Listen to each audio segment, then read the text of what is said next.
Police association പുനഃക്രമീകരണത്തിൽ സർക്കാർ നിയോഗിച്ച ad hoc കമ്മിറ്റിക്ക് തിരിച്ചടി. അഡ്ഹോക് കമ്മിറ്റിക്ക് മേലുള്ള സിംഗിൾ ബെഞ്ചിന്റെ സ്റ്റേ തുടരും.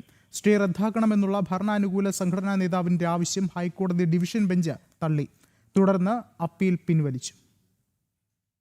പോലീസ് സംഘടനകളുടെ പുനഃക്രമീകരണത്തിന്റെ ഭാഗമായി നിയോഗിച്ച അഡ്ഹോക് കമ്മിറ്റിയുടെ പ്രവർത്തനം തടഞ്ഞ ഹൈക്കോടതി സിംഗിൾ ബെഞ്ചിന്റെ ഇടക്കാല ഉത്തരവിനെതിരെയാണ് ഭരണാനുകൂല സംഘടനാ നേതാവ് GR അജിത്ത് ഹൈക്കോടതിയെ സമീപിച്ചത്. സ്റ്റേ റദ്ദാക്കാൻ വിസമ്മതിച്ച കോടതി ആവശ്യം തള്ളുകയായിരുന്നു.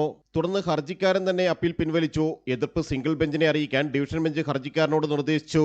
ഇക്കഴിഞ്ഞ ജൂലൈ 30-നാണ് പോലീസ് സംഘടനകളുടെ പുനഃക്രമീകരണം സംബന്ധിച്ച് സർക്കാർ ഇറക്കിയ ഉത്തരവ് ഹൈക്കോടതി സ്റ്റേ ചെയ്ത് അഡ്ഹോക് കമ്മിറ്റിയുടെ പ്രവർത്തനം തടഞ്ഞത്.